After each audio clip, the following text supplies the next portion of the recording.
actividad. Esta mañana, si ya tienes tu Biblia lista, si ya tienes tu cuaderno preparado, vamos a pedirle al Señor y a su Espíritu Santo que el día de hoy nos hable.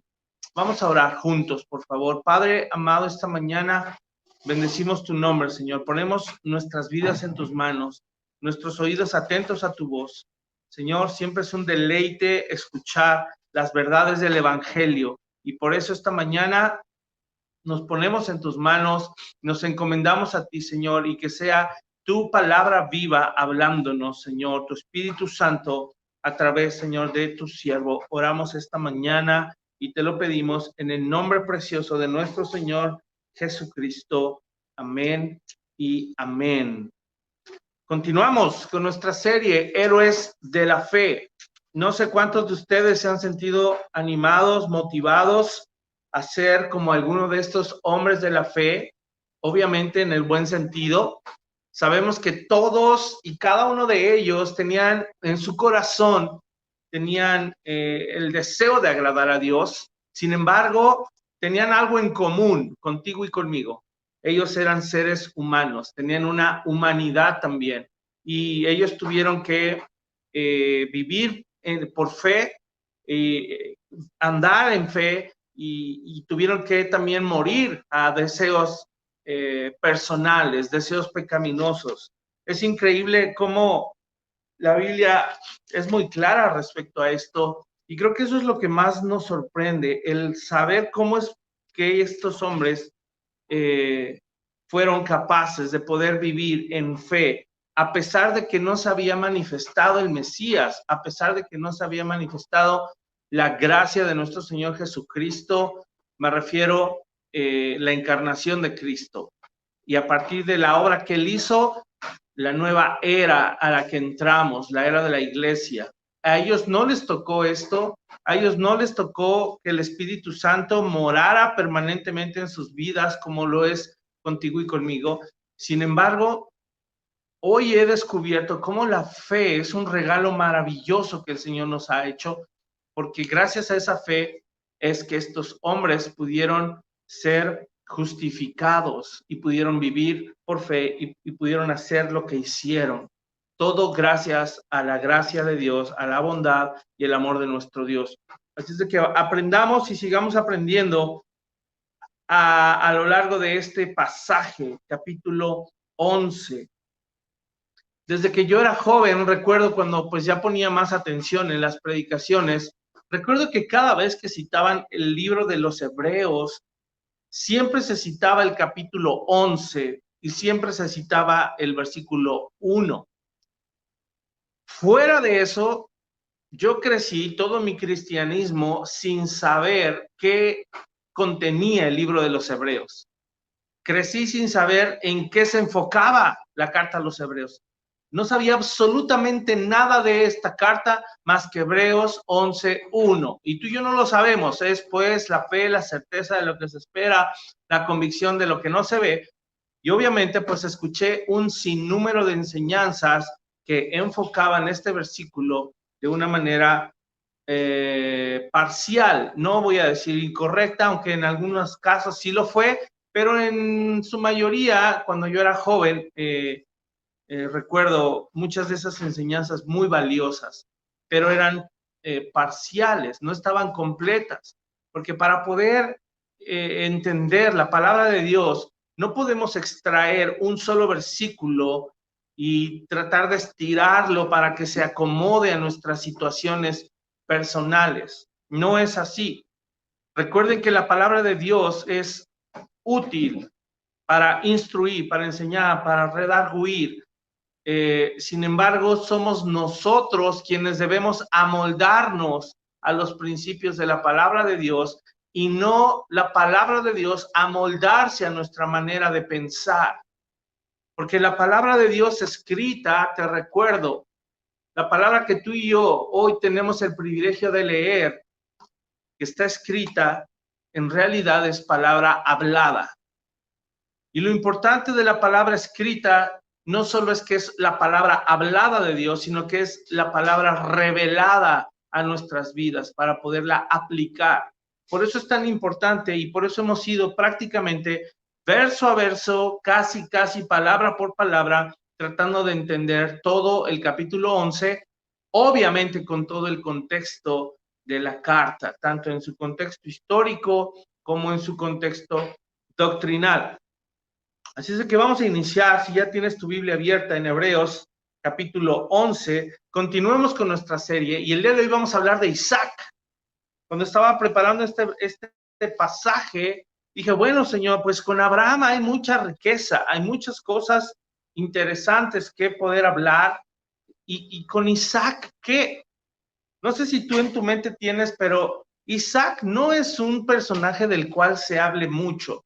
Isaac no es un personaje del cual se predique mucho.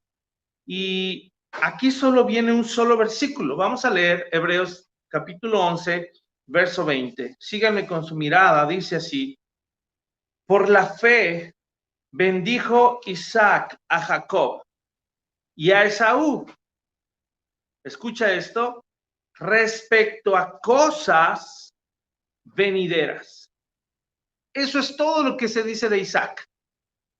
Ahora, cuando yo estaba preparando al inicio y leí solo este versículo, dije, Padre, ¿y ahora qué voy a predicar? La predicación va a durar 5 minutos porque parece ser que no dice absolutamente nada de Isaac.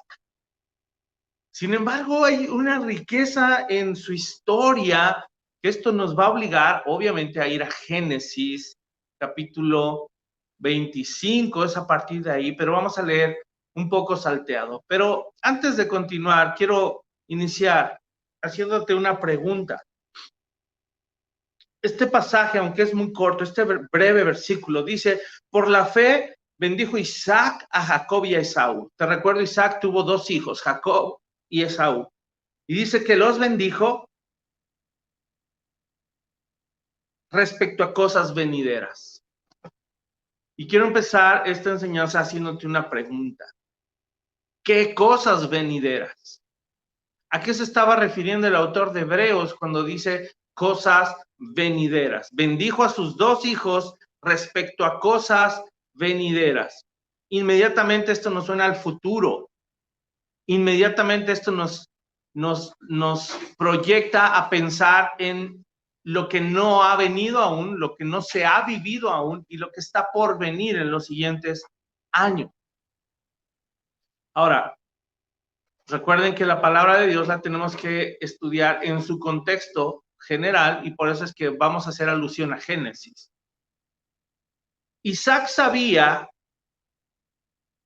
de la promesa que Dios le había hecho a Abraham, su padre.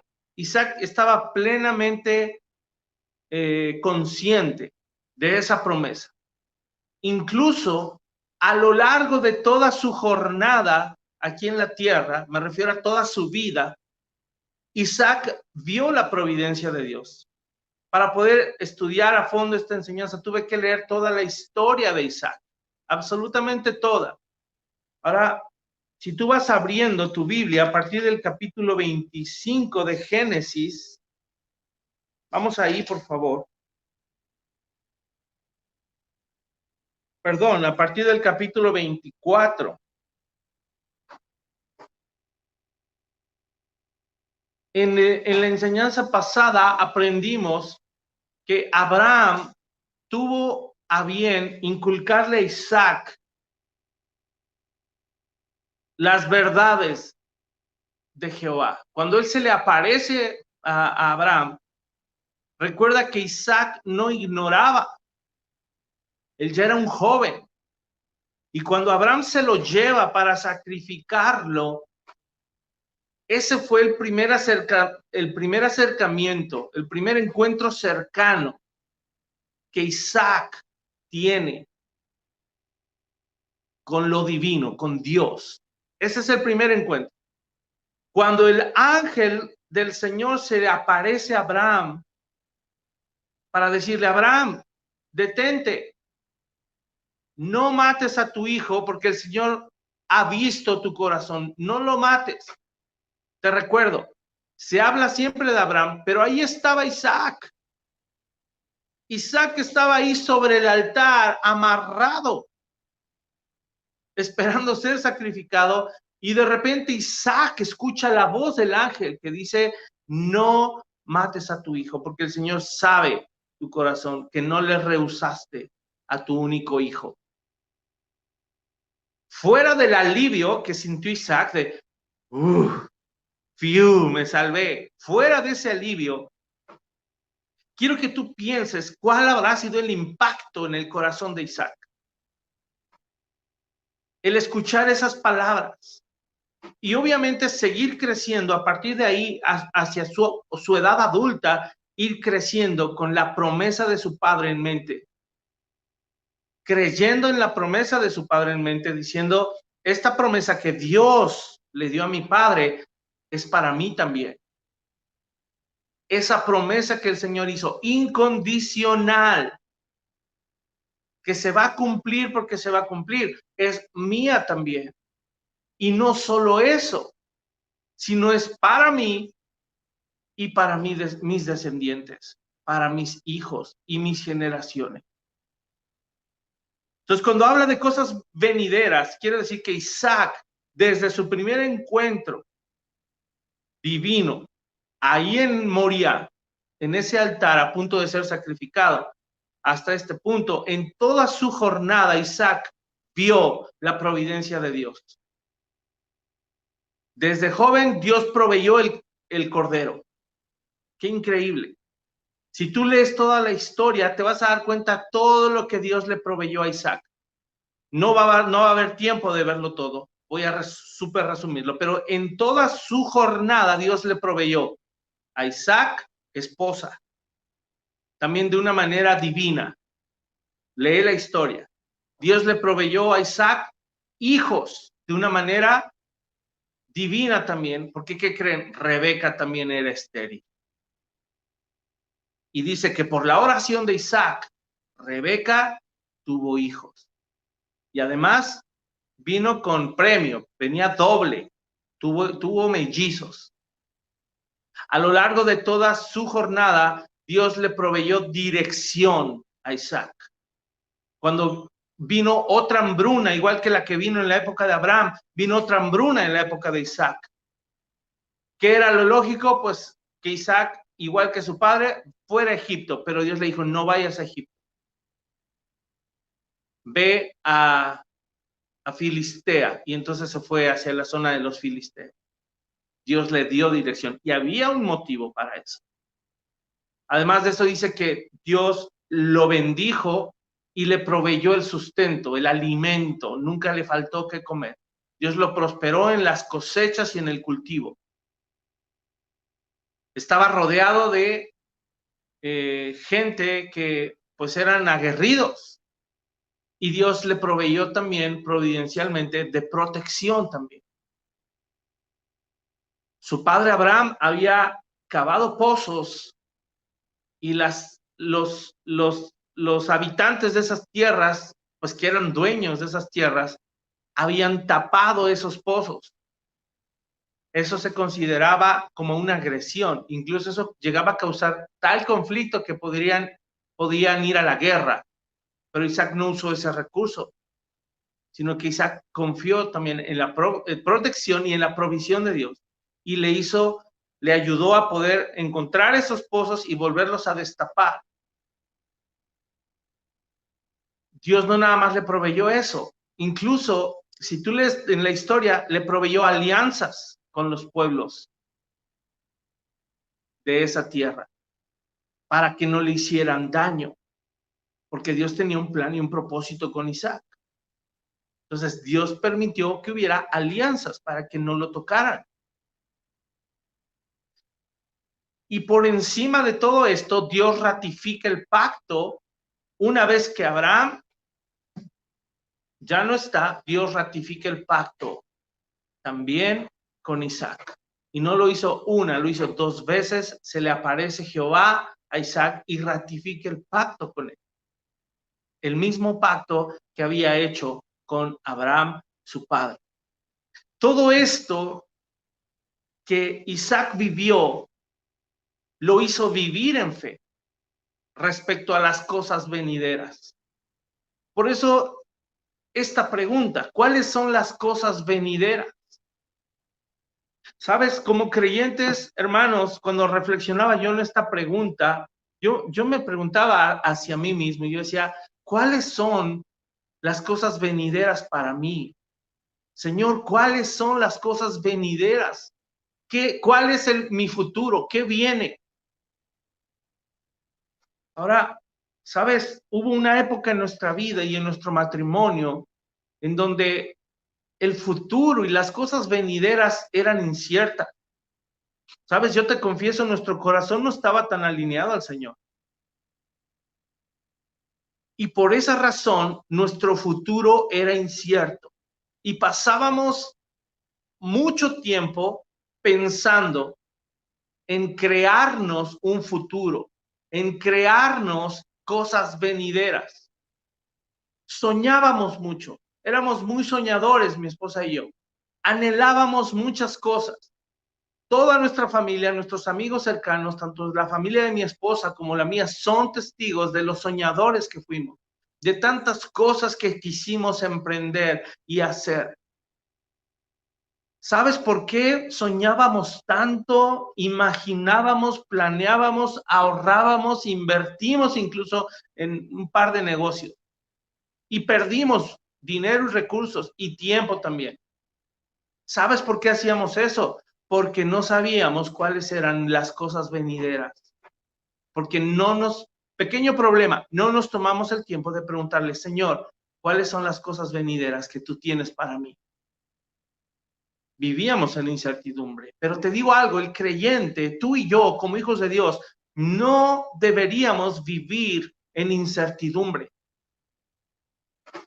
El creyente debe saber cuáles son esas cosas venideras. Por eso es que el creyente permanece en fe y en esperanza, porque sabe cuáles son las cosas que el Señor le prometió.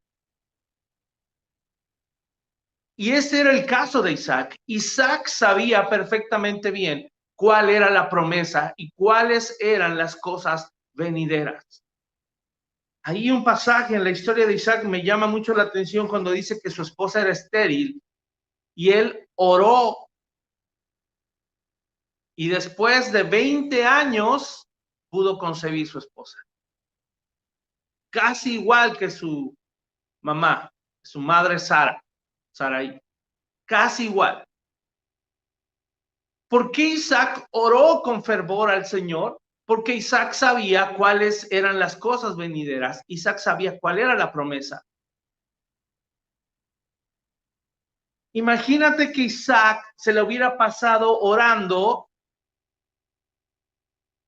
por, no sé, pues por comprarse un camello último modelo. No hubiera tenido sentido. Porque el camello último modelo no tenía que ver con el propósito. Imagínate que Isaac se hubiera resignado a que su esposa era estéril y hubiera dicho, no, pues ni modo, pues me voy a conformar, ¿no? Ahora pues me voy a dedicar. Como ya veo que el futuro es incierto, porque pues Dios le prometió a mi papá Abraham Dios le prometió, pero a mí no me ha dicho nada, aunque yo sé que se supone que él es fiel y toda la cosa, pues no sé, yo veo incierto, porque mi esposa es estéril también. Y entonces se hubiera tal vez vertido al trabajo, ¿no? Se hubiera vuelto workaholic, como le llaman por ahí, adicto al trabajo. Y entonces se hubiera desenfocado del propósito de Dios y no hubiera vivido ni en fe, ni en esperanza. Sin embargo, él permaneció porque sabía cuáles eran las cosas venideras. Y en base a esas cosas venideras, dice que por la fe bendijo a sus hijos. Ahora, analízate. Si tú eres joven o eres casado, no importa. Porque tu vida está avanzando y tu vida tiene un futuro. Y sea como soltero o sea como casado, quiero que pienses por un momento. Si es como casado, piensa, ¿respecto a qué bendices a tus hijos? ¿Respecto a qué inviertes en ellos y los proyectas? ¿Qué siembras en tus hijos? ¿Cuáles son las cosas venideras que tú has pensado en tu mente y en tu corazón respecto a ellos? ¿Tiene que ver con una promesa que Dios te dio? ¿O tiene que ver con deseos y motivos personales? Joven, ¿cómo estás proyectando y planeando las cosas venideras? ¿Estás pensando en tu deleite y en tu placer? ¿O estás pensando en que hay un propósito mayor, un propósito eterno al cual Dios te ha llamado, y en base a eso es que utilizas tu tiempo, utilizas tus recursos, desarrollas tus dones y talentos y te preparas y te ejercitas en esas cosas? ¿Cómo podemos llegar a ser negligentes con la vida que el Señor nos ha prestado? Tanto con nuestra alma, como con nuestro tiempo, como con nuestros dones, nuestros talentos, las capacidades naturales que el Señor puso en nuestro corazón. Porque olvidamos que las cosas venideras son importantes simple y sencillamente porque Dios las planeó desde antes de que nacieras incluso. Dios pensó en ti, Dios pensó en tu propósito. Por eso es que el creyente genuino, hijo de Dios, nacido de nuevo, no debería vivir en incertidumbre y debería saber cuáles son las cosas venideras. Ahora vamos a Génesis capítulo 25, ya entrando un poquito más en materia y en la historia.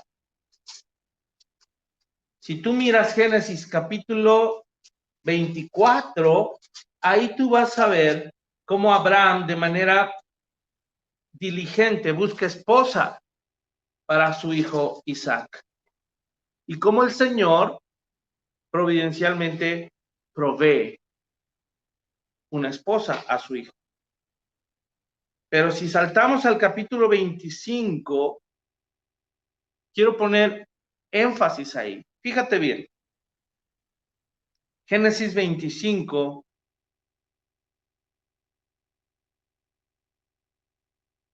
Resulta que después de que Dios le concede a Rebeca concebir, se dan cuenta que están embarazados y hay gemelos en su vientre. Hay mellizos ahí. Fíjate, voy a leer desde el verso 21. Y oró Isaac a Jehová por su mujer, que era estéril, y lo aceptó Jehová, y concibió Rebeca, su mujer. Y los hijos luchaban dentro de ella, y dijo, si es así, ¿para qué vivo yo? Y fue a consultar a Jehová. Yo no me había encontrado un pasaje tan peculiar como este, en donde una mujer tiene en su vientre hijos, pero se mueven tanto esos bebés que incomodan a tal grado a la mujer que dice, ¿para qué vivo? O sea, es una carga muy pesada de llevar. De por sí llevar un bebé es pesado. Llevar un bebé que se mueve, más pesado. Y miren que sé de lo que hablo. De mis 4 hijos, la que era más inquieta en la pancita era Raquel, la más chiquita. Sí, la más bonita, no, la más bonita, no, todos son bonitos. Como que, ay, la ternurita, la más chiquita, que salió de ojito verde, que tú la ves y dices, ternurita, ¿va? Se acostaba mi esposa de lado y me pegaba su pancita a la espalda. ¿Qué tan fuerte eran las patadas que daba en la noche que me despertaba? Sus patadas, desde la pancita de su mamá. Pateaba así de, hazte para allá, papá, me estás aplastando. Ahora, imagínate, para mi esposa ese embarazo fue muy complicado. Ahora imagínate tener, no 1, sino 2 y peleoneros. Tan peleoneros que cuando nace Esaú, que fue el primogénito, dice que inmediatamente después, cuando sale Saúl, imagínate que le sale al final el piecito, y sale el piecito y la mano agarrada del talón del otro, ¿no? De que no, me gusta el pleito, no te voy a dejar ir, y ahí lo tenía agarrado del talón. Ya obviamente después nace Jacob también. Pero era tan pesado ese embarazo que Rebeca le dice, ¿para qué vivo? ¿Tendrá esto un propósito? Y entonces fue y consultó a Jehová. Y quiero que veas la respuesta. Y le respondió Jehová, escucha por favor, 2 naciones hay en tu seno, y 2 pueblos serán divididos desde tus entrañas. Un pueblo será más fuerte que el otro pueblo. Y escucha, esta es la frase que quiero enfatizar. Y el mayor, el hijo mayor, servirá al menor. El hijo mayor servirá al hijo menor. Qué tremenda es esta palabra, hermanos, porque en este versículo vemos literalmente Dios expresando su voluntad soberana. Esto iría en contra de las tradiciones o del uso de los usos y costumbres. Porque cierto o no, siempre se supone que en la Biblia el primogénito tiene siempre una bendición especial. Los hijos primogénitos, por cultura y por la tradición también de esa época, era que el primogénito recibía una doble porción, recibía el título de cabeza, incluso sobre sus hermanos menores, y el derecho a fungir como sacerdote de las familias. Entonces, esta cuestión de la primogenitura era muy importante en la Biblia. Pero, ¿sabes? Más importante que las tradiciones terrenales, es más importante la voluntad de Dios. Y aquí Dios establece su voluntad diciendo, el mayor servirá al menor. Ahora, póngale ahí un pin, así, porque aquí es de donde vamos a tomar este asunto de la enseñanza.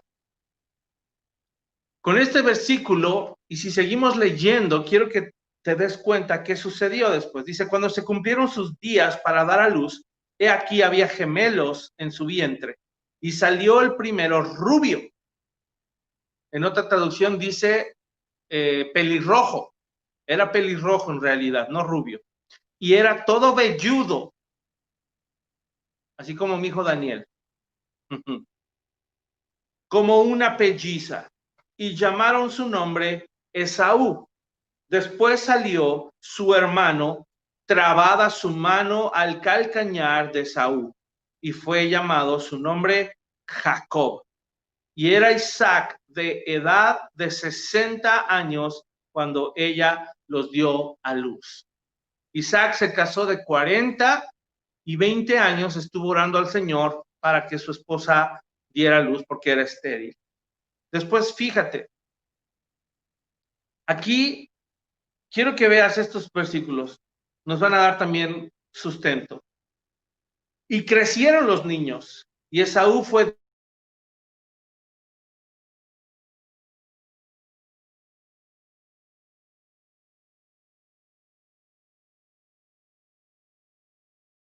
diestro en la casa, mucha atención.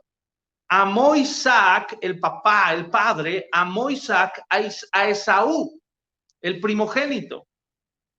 Dice, porque comía de su casa. Más Rebeca, la mamá, amaba a Jacob. Ok, toda esta base, hermanos, es muy importante entenderla porque nos está diciendo que Saúl era favorito de Isaac, era el preferido del padre. Así que su intención con este asunto de la bendición, y tú te vas a dar cuenta a lo largo de la historia, su intención más adelante era bendecir a su primogénito, como se hacía en la costumbre. Ahora, la voluntad de Dios, ya vimos, debe estar sobre las costumbres. La voluntad de Dios debe estar por encima de nuestros deseos. Y esto es muy importante entenderlo porque hace 8 días yo explicaba que las promesas no son para satisfacernos. Las promesas son para cumplir los propósitos de Dios. De hecho, son los propósitos de Dios.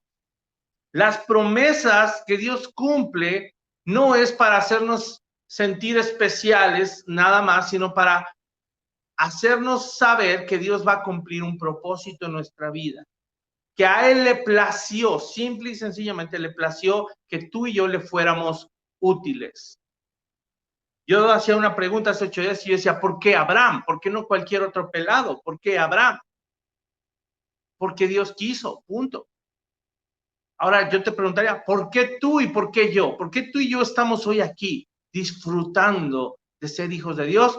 Porque a Dios le plació, simple y sencillamente. Pero Él tiene un propósito. Y recuerda que su deseo y la voluntad de Dios es lo que a Él le agrada, lo que más Él le gusta. Yo no sé si tú habías pensado en esto respecto a la voluntad de Dios, pero cuando hablamos de voluntad, uno cumple o hace su voluntad porque tiende a cumplir sus deseos o lo que más le gusta. Ahora hay gente que se jacta de tener deseos, gustos finos, por así decirlo, ¿no? Y si hay gente que disfruta, no sé, del buen comer, del buen vestir, de lo que tú quieras, ponle nombre. Yo quiero que pienses en el buen gusto que Dios tiene. Por eso me escogió a mí. No, no es cierto, es broma. Ya vimos que escogió de lo vil y menospreciado del mundo. Estoy hablando de su voluntad, nada más. El buen gusto que Dios tiene, esa es su voluntad. El buen gusto y el deseo que Él tiene de hacer algo bueno, esa es su voluntad, literal. De hecho, la palabra voluntad, que viene de teleia en griego, eso significa un deseo y un anhelo, lo que a alguien más le agrada. Y es increíble esto, pero lo que a Dios más le agrada y sus gustos los cumple en ti y en mí. Y eso es que Dios cumple su voluntad. Ahora, ¿quién tiene mejor gusto? ¿Tú o Dios? Perdón, ¿tú o Dios? ¿Quién tiene mejor gusto? ¿Quién tiene mejores deseos? Incluso la palabra Romanos capítulo 12 dice que la voluntad de Dios es buena, agradable y perfecta. Tu voluntad y la mía, perdóname hermano que te desencante, tu voluntad y la mía no es ni buena, ni agradable, ni perfecta. Metemos la pata. Esa es nuestra tendencia natural. Nuestra voluntad es mala. Nuestra voluntad es desagradable. Y nuestra voluntad es imperfecta. Vamos a ver esta historia y te va a sorprender. Vamos a continuar. Ahora,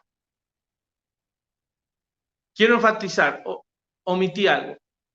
Así como así como las promesas, igual que las promesas, las bendiciones, que son otra cosa diferente a las promesas, las bendiciones no son regalos de Dios tampoco para hacernos sentir bien o para satisfacer.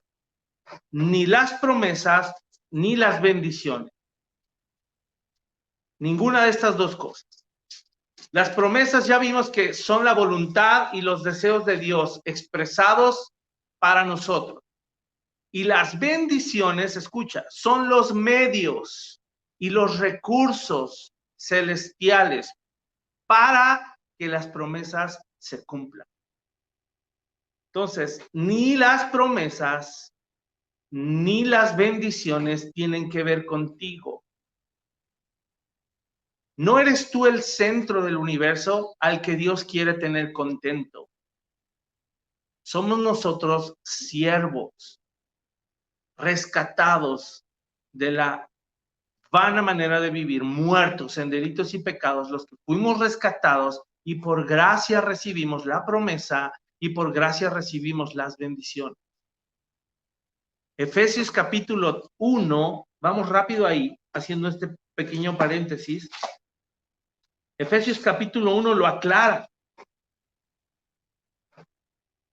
Dice, bendito Efesios 1, perdón, 3.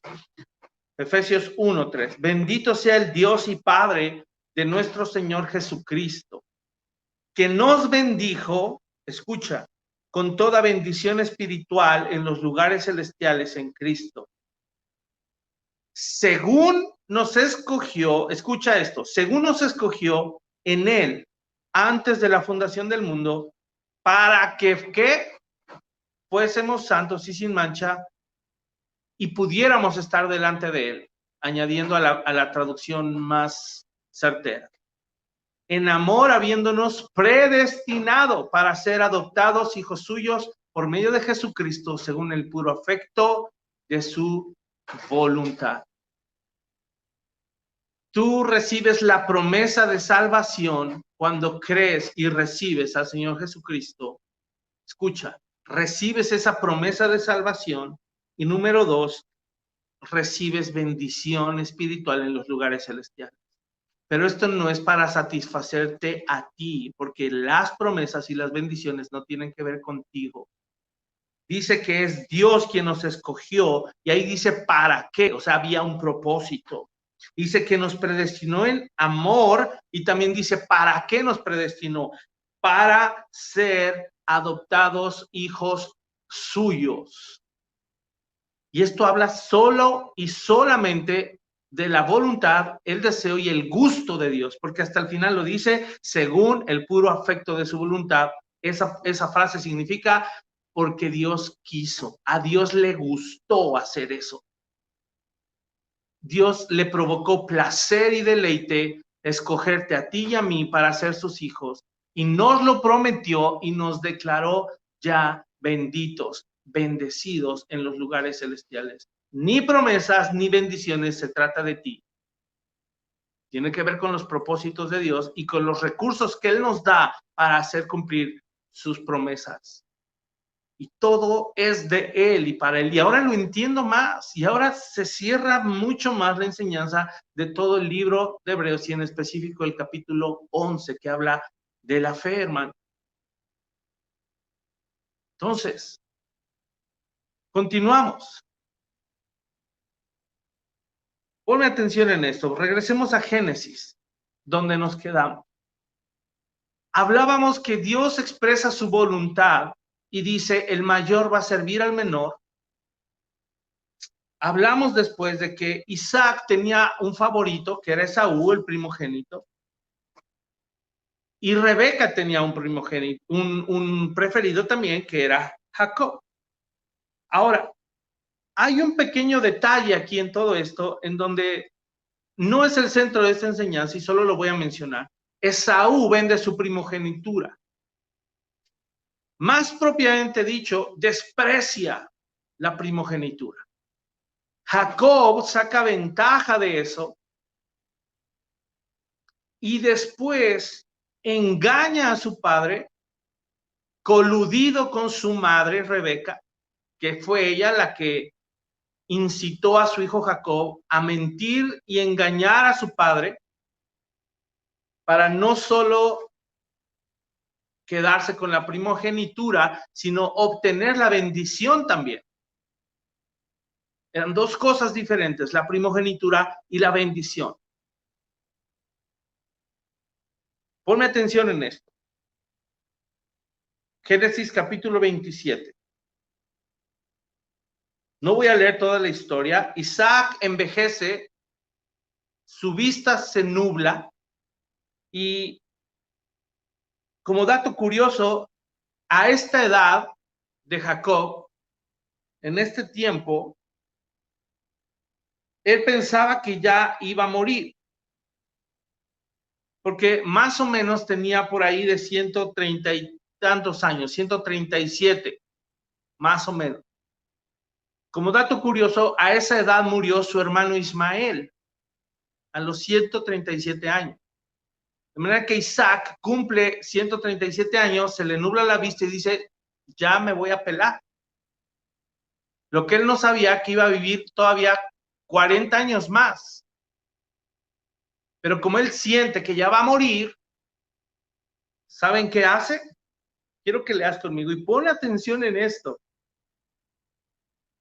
Dice, aconteció que cuando Isaac envejeció y sus ojos se oscurecieron, quedando sin vista, llamó a Esaú, su hijo mayor, y le dijo, hijo mío, y él respondió, heme aquí, y él dijo, he aquí, ya soy viejo, no sé el día de mi muerte, toma pues ahora tus armas, tu aljaba, tu arco, y sal al campo, y tráeme casa, y hazme un guisado como a mí me gusta, y tráemelo y comeré, para que, ¿qué? Lee ahí, para que yo te bendiga antes que muera. A ver, parece ser que algo no está claro aquí. Parece ser que a Isaac se le había olvidado lo que el Señor había decretado, lo que el Señor había dicho respecto a sus hijos. Pero Isaac tenía un favorito, era Esaú. Pero sabes, he escuchado a veces frases tan insensatas como, pero yo soy el favorito de Dios. Eso es absurdo. Déjame decirte algo, Dios no tiene favoritos. No los tiene. Nosotros como seres humanos sí tenemos favoritos. Isaac tenía un favorito. Ahora, no quiere decir que Dios prefirió a Jacob por encima de Esaú. No, simple y sencillamente quiere decir que Dios decidió, en su soberana voluntad, decidió que el mayor sirviera al menor. Pero Isaac estaba pasando por alto este pequeño detalle que Dios le había dicho a su esposa. El mayor servirá al menor. De manera que la bendición que Isaac tenía que dar no era para Esaú. ¿Para quién tenía que dar la bendición Isaac? Isaac tenía que bendecir a Jacob, porque Dios en su voluntad dijo, el mayor servirá al menor. Pero a veces en la necedad del corazón, ¿sabes? Es en donde tomamos malas decisiones. Ahora, la historia la sabes. La mamá, que ella sabía cuál era la voluntad de Dios, que el mayor iba a servir al menor, pues en esa circunstancia todo apuntaba pues para beneficiarla a ella en su gusto, porque ella tenía por consentido y preferido a Jacob.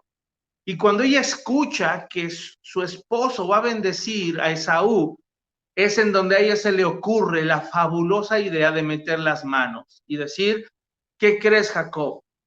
Tengo un plan perfecto para que Dios te bendiga. Ajá, ¿cómo no? ¿Sabes? Tú y yo no podemos crear planes para que Dios bendiga a nuestros hijos. No, no es así. La mujer mete las manos, disfraza a su hijo, cocina para poder usurpar el platillo de Saúl, avienta a su hijo, se mete a la habitación, le miente a su padre, Jacob, le roba la bendición, y uno diría, pastor, pero no le está robando, porque Dios ya había dicho que el mayor iba a servir al menor, ¿sabes? Cuando metemos nuestras manos y por medios humanos queremos hacer cumplir la voluntad de Dios,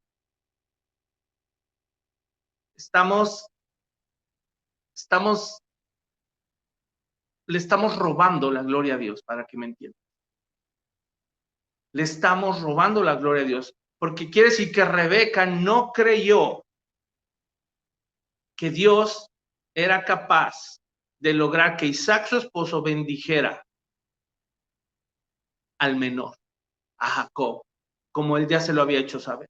Ella dijo, Dios no va a hacer nada, yo no veo que Dios haga algo, yo voy a tomar las riendas. ¿Sabes? Rebeca es el perfecto ejemplo de una mujer insensata en la Biblia. Una mujer que toma las riendas por su cuenta. ¿Qué debió haber hecho? Haber ido con su marido. Y en sabiduría, hacerlo reconvenir y decirle, maridito, yo te amo y te respeto y tú eres la cabeza del hogar, yo solo quiero recordarte la voluntad de Dios. Y la voluntad de Dios es que el mayor servirá al menor. Bendíceme a Jacob. No lo hizo así.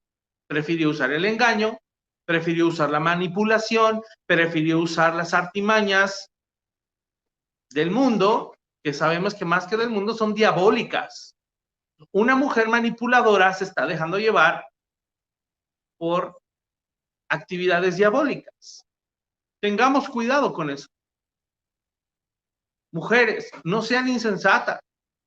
Tienen una cabeza y es su marido. Y tienen que aprender a vivir en sujeción también. Y varones, no sean insensatos. Tienen una cabeza también, que es Cristo. Lo aprendimos el día de ayer en varones. De manera que no nos mandamos solos, ni varones ni mujeres. Tenemos que rendir cuentas al Señor. Y por no tener claro cuál es la voluntad de Dios, ni las cosas venideras, es que actuamos en insensatez y tomamos decisiones que se salen fuera de su voluntad. Desgraciadamente, en toda esta historia hay mucho factor humano. Mucho factor humano. Primero, las costumbres de la primogenitura. Es que al primogénito se le tiene que bendecir. Ajá. Otro factor humano. Las diferencias del temperamento. Por eso había preferencias. Por eso Isaac prefirió a Esaú. Porque era trabancado, era aguerrido, era cazador, era inquieto. Y sabes, como papás, sí, podemos llegar a ser afines con algunos de nuestros hijos, con algunos más que con otros. Pero no es sabio mostrar favoritismo. El factor humano deteriora los planes de Dios o los retrasa. No voy a decir que los deteriora porque se cumplen y es parte de la enseñanza. Lo dije mal. Más bien, frenan o detienen y causan consecuencias, que también lo vamos a ver.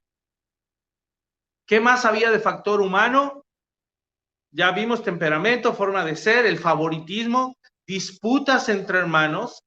Si tú lees bien el diálogo que tienen Esaú y Jacob cuando vende su primogenitura, notas tensión ahí. Notas que no había una relación buena, y menos si los papás apoyan a uno y luego a otro. Cuando hay favoritismos, no tengan favorito. Y a cada uno trátenlos de acuerdo a su personalidad y sean justos con cada uno de acuerdo a cómo ellos son. Hermanos, cuidado con eso también. Factor humano, hubo engaños, hubo mentiras. Cuando Esaú regresa y se da cuenta del engaño, dice que gritó amargamente. ¡Ay! Mi hermano malo me quitó la primogenitura y ahora me quiere quitar la bendición. Factor humano, victimización, no te victimices. No te victimices. Porque seguramente a veces, y nos ha pasado, me ha pasado, que a veces nos victimizamos y cuando yo medito y analizo bien, cuando me victimizo, me doy cuenta que en algún momento algo yo desprecié del Señor. En algo fui insensato, en algo tomé una mala decisión, en algo pequé. De manera que lo que estoy viviendo lo merezco. Escúchame, lo merezco por insensato. Entonces, no le juguemos a ser víctimas porque no somos víctimas. Vivimos las consecuencias de nuestras decisiones. Y Esaú, incluso, no sé si tú sabías, pero en uno de los pasajes a Esaú dice, de hecho lo vamos a leer, se le consideró como profano porque menospreció la primogenitura. O sea, él se lo buscó. Pero, ¿sabes? Encuentro una gran verdad en todo esto.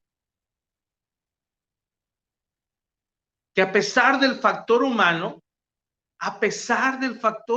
escúchame, la voluntad soberana de Dios siempre se cumple.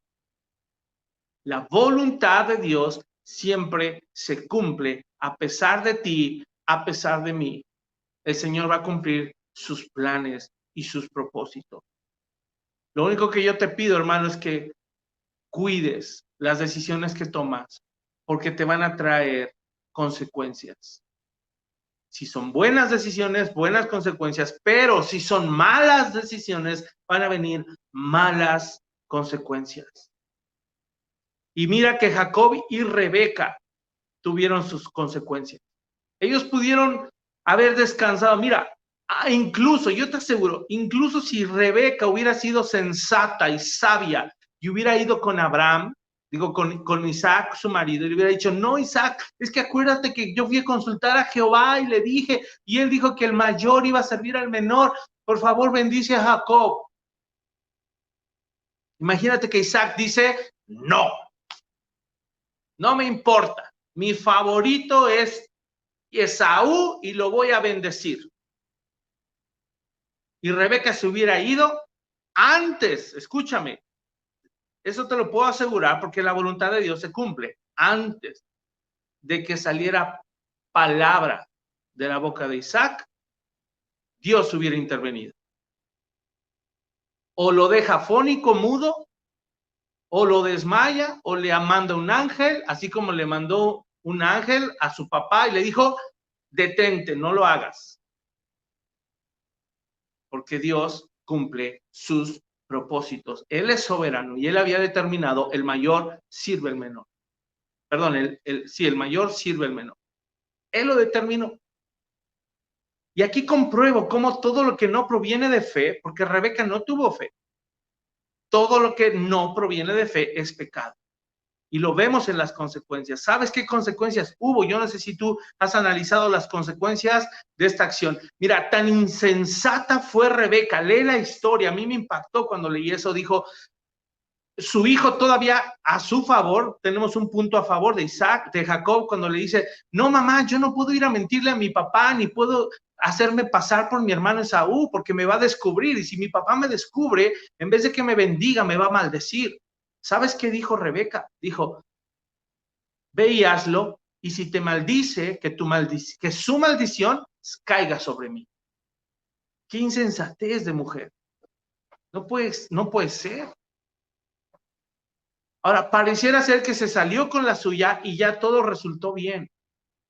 Pero quiero decirte algunas consecuencias que hubo tanto para Rebeca como para Jacob por haber, mediante el engaño y la mentira, haber querido obtener las promesas y la bendición. ¿Te das cuenta? Aquí compruebo que ni las promesas ni las bendiciones son para ti, ni se tratan de ti.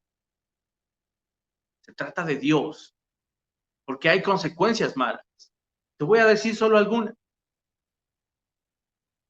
Una de ellas, y yo no sé si tú sabías, pero se generó un odio en Esaú hacia su hermano que lo quería matar. Y él pensó, cuando mi papá muera, lo voy a matar. Y entonces su mamá lo manda lejos. Su mamá lo manda lejos. Allá a la tierra de Abraham, justo donde vivía Abraham, de donde ella era. Si tú lees la historia, a Rebeca se la trajeron de allá de Mesopotamia, donde vivía Labán, ¿no? Por ahí aparece Labán en la historia. Y a Jacob lo mandan con su tío, el hermano de Rebeca. Labán era hermano de Rebeca, tío de Jacob. Y allá lo mandan. ¿Sabes que Rebeca nunca más volvió a ver a Jacob?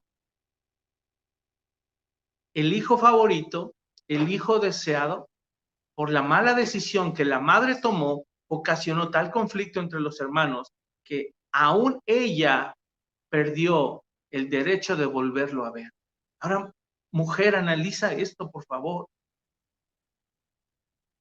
¿Te gustaría que por malas decisiones que tú tomaste, pensando que estás protegiendo a tus hijos, te gustaría que por esas malas decisiones tú misma provocaras nunca más volver a ver a tus hijos, ni verlos crecer, ni verlos florecer, ni verlos casarse, ni verlos tener hijos, ni ver cómo la mano de Dios los bendice? Por una mala decisión. Ella nunca más volvió a ver a su hijo Jacob. Son fuertes las consecuencias. Ahora, no nada más eso. Se ganó Jacob también la enemistad con su hermano, el odio y el estar amenazado de muerte.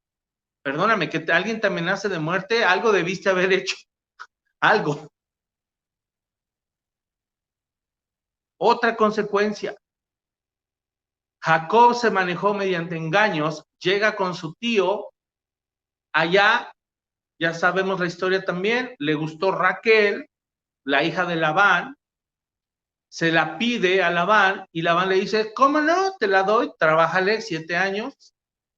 Y resulta que Labán engaña a Jacob también. Y en vez de darle a Raquel, le da a Lea. Entonces Jacob tiene que volver a trabajar otros 7 años para poder obtener a Raquel. ¿Qué dice la palabra? No os engañéis, Dios no puede ser burlado, porque todo lo que el hombre sembrare, eso segará, eso cosechará. Jacob sembró engaño y mentira, cosechó engaño y mentira. Él vivió sus consecuencias también. Una vida llena de conflictos fue la consecuencia también. Exiliado por años. Hermanos, hay consecuencias en las decisiones que tomamos. No seamos insensatos. Por último, vamos a leer 3 pasajes.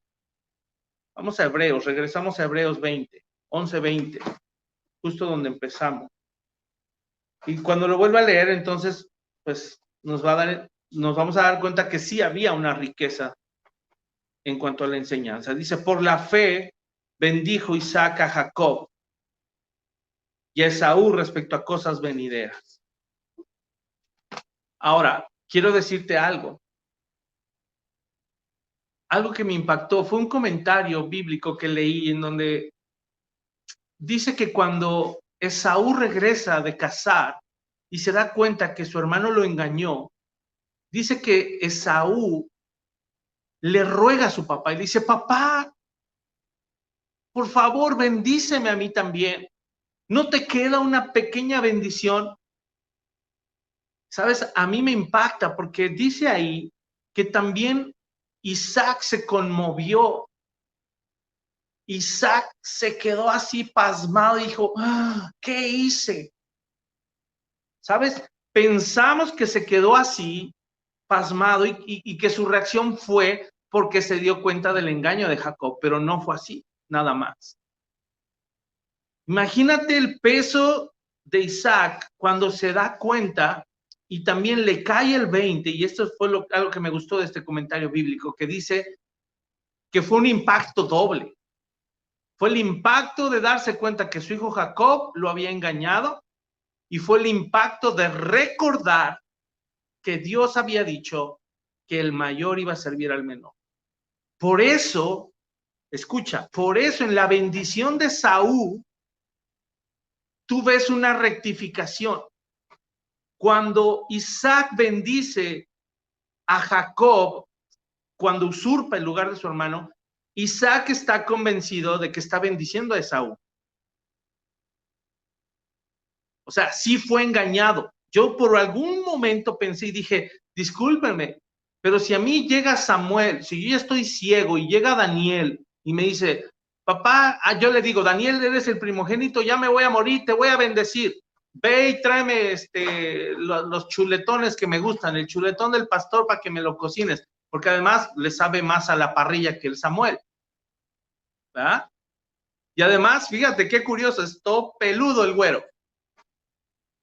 Y güero huele a güero. Y Samuel tiene su propio olor. Por un breve momento yo pensé y dije, ¿será? No. Yo me daría cuenta si Samuel me hubiera querido engañar haciéndose pasar por Daniel. Uno pensaría como papá, te das cuenta. Pero la Biblia es clara y la Biblia dice que Isaac bendijo a Jacob disfrazado de Saúl y lo bendijo porque dice, acércate, hijo mío, porque escucho la voz de Jacob y quiero ver si es verdad eres Esaú. Y cuando se acerca Jacob, dice que su mamá le puso peluche en todo el cuerpo, aquí en el cuello y en los brazos, seguramente pieles, le puso pieles para que se sintiera el vello de la piel. y le puso las ropas de su hermano Esaú. Y entonces cuando se acerca Jacob disfrazado, dice que el papá le toca los brazos, seguramente le tocó el cuello, se lo acerca y lo huele. ¿A qué le olió? Dice, pues huele a Esaú. Siento a Esaú, huelo a Esaú, pero escucho a Jacob. Pero ni modo, ahí va la bendición. Y cuando Isaac bendice, lo hizo creyendo que era Esaú. Cuando se da cuenta del engaño, es cuando le cae el 20 a Isaac, el papá, y dice, metí la pata. No nada más porque bendije al incorrecto, sino también metí la pata porque ciertamente Dios había dicho que la bendición, que la promesa se iba a cumplir a través del menor, que era Jacob. Entonces su reacción fue doble. Su impresión fue doble. Y por eso es que ahí, en esa rectificación, es en donde vemos y dice, por la fe. Quiere decir que cayó en cuenta Isaac del error que había cometido. Y cuando bendice a Esaú, ¿sabes qué le dijo? Le dijo, servirás a tu hermano. Qué tremendo. Quiere decir que aunque no le gustó a Isaac, él reconoció que se había equivocado, que iba a actuar mal, que había actuado mal al bendecir a Esaú que había querido bendecir primero a Esaú, se dio cuenta de su error y en la bendición ya que le da final al verdadero Esaú, le dice, esta es la voluntad de Dios, Esaú. Si te voy a bendecir, vas a ser próspero, pero vas a servir a tu hermano. Porque eso fue lo que Dios dijo, por encima de lo que yo como papá quiero. Así es de que tu labor, hermano, es hacer cumplir los designios y los propósitos de Dios. Porque si no lo hacemos, de todas formas, Dios nos va a hacer cumplir con sus debidas consecuencias. Hebreos 10, un capítulo anterior, quiero que veas qué dice. Hebreos 10, 23. Y esta debería ser la actitud que debemos asumir cuando se trata de vivir por fe y de no meter mano en donde no nos corresponde. Fíjate, verso 23 dice, mantengamos firme. Dile al que tienes a un lado, firme, sin moverte, no te muevas, mantente firme, sin fluctuar, sin titubear, no te muevas de ahí. Mantengamos firme sin fluctuar la profesión de nuestra esperanza, porque fiel es el que prometió. La esperanza son las cosas venideras. ¿Qué esperas? ¿Qué estás esperando que venga a tu vida? Ya vimos cosas materiales que no. Mantente firme y sin fluctuar. ¿En qué? En la santidad, en los procesos de Dios, en crecer en la fe, en aferrarte a la gracia, en desechar la mentira, en hacer morir lo terrenal, en revestirte del nuevo hombre que está creado según Dios en justicia y santidad de la verdad, lo dice la palabra. En esas cosas es en donde vale la pena mantenerse firmes y sin fluctuar. No te mantengas firme en tu voluntad, no seas más voluntarioso. Deja que el Señor quebrante tu orgullo y dile, Señor, esto es lo que yo deseo, pero no se haga lo que yo quiero, que se haga tu voluntad. Me salto al versículo 35. Dice, no perdáis pues vuestra confianza que tiene grande galardón, porque os es necesaria la paciencia para que habiendo hecho la voluntad de Dios, obtengáis la promesa. Necesitamos perseverar y ser pacientes y aferrarnos para que haciendo la voluntad de Dios obtengamos la promesa. ¿Tú crees que alguien que no vive en la voluntad de Dios, no obedece al Señor, no vive por fe, va a alcanzar la promesa? Por supuesto que no, lo dice la palabra. Y termino con el capítulo que nos encierra toda la enseñanza. Hebreos capítulo 6. Quiero que veas qué dice. Vamos a leer a partir del versículo 4. Hebreos 6:4 dice, porque es imposible que los que una vez fueron iluminados y gustaron del don celestial y fueron hechos partícipes del Espíritu Santo, y asimismo gustaron de la buena palabra de Dios y los poderes del siglo venidero, y recayeron, sean otra vez renovados para arrepentimiento, crucificando de nuevo para sí mismos al Hijo de Dios y exponiéndole a vituperio. Está diciendo, cuidado con aquellos que creen ser hijos de Dios, con aquellos que creen haber obtenido la salvación, que creen que porque van a la iglesia, que porque tal vez sienten así, sienten cómo se les eriza el cuerpo cuando cantan alabanzas, o creen que porque no sé, oran todos los días, ¿no? Me refiero a todos los actos religiosos que nos hacen creer que son evidencia nada más eso de ser cristiano. Me refiero a lo superficial, a lo externo, a lo visible, lo que el hombre ve y dice, ah, se ve cristiano, ¿no? Bien bañado, con camisita, con saco, con lentecitos, como que sí parece pastor, pues le vamos a creer. No. Cuidado con esos. Ya lo hemos estudiado, dice, porque aún pareciera ser que lo alcanzaron y que lo tienen y ni siquiera han entrado por la puerta. Cuidado con eso. Dice, porque la tierra bebe, sigo leyendo, verso 7, la tierra que bebe la lluvia, que muchas veces cae sobre ella y produce hierba provechosa, aquellos por los cuales es labrada, recibe bendición de Dios. Pero la que produce espinos y abrojos es reprobada, está próxima a ser maldecida y su fin es el ser quemada. Escúchame, si tú y yo recibimos agua del cielo, si tú y yo recibimos agua sobre nuestra tierra, hay un propósito. Aquí lo está diciendo. El que caiga agua es la bendición del agua, lo dice. Pero hay un propósito, que salga fruto. Pero si sale un fruto equivocado, es ahí en donde Jesús claramente decía, por sus frutos los conoceréis. Pero quiero que veas lo que sigue diciendo. Dice, pero en cuanto a ustedes, oh amados, estamos persuadidos de cosas mejores y que pertenecen a la salvación. Aunque hablamos así, porque Dios no es injusto para olvidar vuestra obra y el trabajo de amor que habéis mostrado hacia su nombre, habiendo servido a los santos y sirviéndoles aún.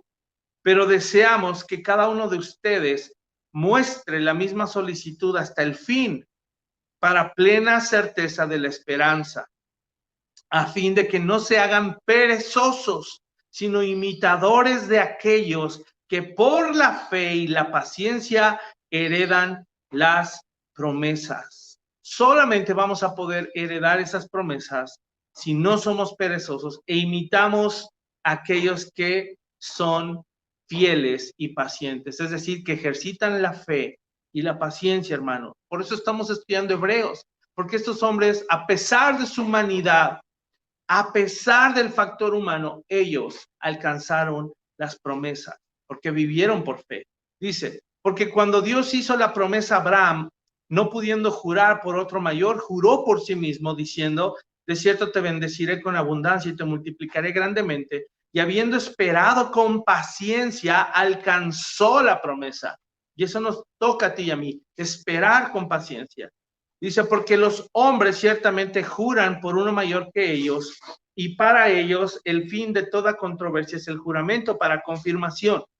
Por lo cual, queriendo Dios mostrar más abundantemente a los herederos de la promesa la inmutabilidad de su consejo, interpuso juramento, para que por dos cosas inmutables, en las cuales es imposible que Dios mienta, tengamos un fortísimo consuelo los que hemos acudido para asirnos de la esperanza puesta delante de nosotros, la cual tenemos como segura y firme ancla del alma y que penetra hasta dentro del velo, donde Jesús entró por nosotros como precursor, hecho sumo sacerdote para siempre, según el orden de Melquisedec. Esta maravillosa verdad, hermanos, léanla, estudienla a fondo, porque hay mucha riqueza en este último pasaje. Para terminar, Lo que quiero enfatizar simplemente es que dice aquí, Dios es inmutable, su consejo es inmutable, y Él mostró abundantemente a ti y a mí, que somos herederos de la promesa, nos mostró la manera en la que Él juró. La manera en la que Él juró a Abraham fue: en tus simientes serán benditas todas las naciones de la tierra, y en tus simientes Cristo. Esa simiente, que lo hablamos la vez pasada, el primogénito, el unigénito de Dios, que es Cristo, dice que ahora funge como sacerdote, y no sacerdote común, sumo sacerdote en la casa de Dios. Quiere decir que la simiente a la que se refería Dios cuando le prometió a Abraham era Cristo. De manera que no era ni Abraham, no era ni Isaac, no era ni Jacob, sino era Cristo, a través del cual Dios pensó bendecir. Esa simiente, la simiente de Cristo, es la que hoy mora en nosotros, los que hemos aceptado al Señor. De hecho, lo que hizo que naciéramos de nuevo fue la simiente, la semilla que fue sembrada en nuestro corazón, y nació y brotó la nueva vida que hoy tú y yo disfrutamos. Hermanos, somos llamados a vivir una fe madura, no una fe que manosea las promesas de Dios y que quiere hacer las cosas a su manera, que quiere hacer cumplir sus deseos y su voluntad. Hermanos, crezcamos en la fe, avancemos al propósito de Dios y confiemos en que las cosas venideras están firmes en nuestra alma como un ancla, porque fiel y verdadero es el que prometió, y ese es nuestro Dios. Oremos, hermanos. Padre, que tu palabra el día de hoy se afiance en nuestro corazón, y que, Señor, no metamos mano en tus procesos. Señor, que seamos diligentes, pero también pacientes. Que seamos, Señor, perseverantes, intrépidos, esforzados, valientes. Señor, pero que seamos también leales, sumisos, obedientes. Que nos dejemos direccionar, que tengamos oídos para oír, con la disposición de obedecer siempre tu palabra, Señor. No queriendo alcanzar las promesas en nuestras propias fuerzas, porque es imposible, Señor. Eres tú el que hace cumplir su promesa. Señor, no que queramos perseguir bendiciones, porque eres tú el que nos ha hecho benditos ya, Señor, y bendecidos en los lugares celestiales. Padre, pone en nosotros esperanza, paciencia, gozo, amor, el fruto del Espíritu, Señor. Ese fruto que tú esperas que se produzca en aquellos que hiciste renacer y aquellos a quienes les otorgaste salvación, Señor. Confiamos en tu gracia y te pedimos, ayúdanos a crecer en la fe, Padre. En el nombre de Jesús oramos, te amamos y te bendecimos. Amén y amén.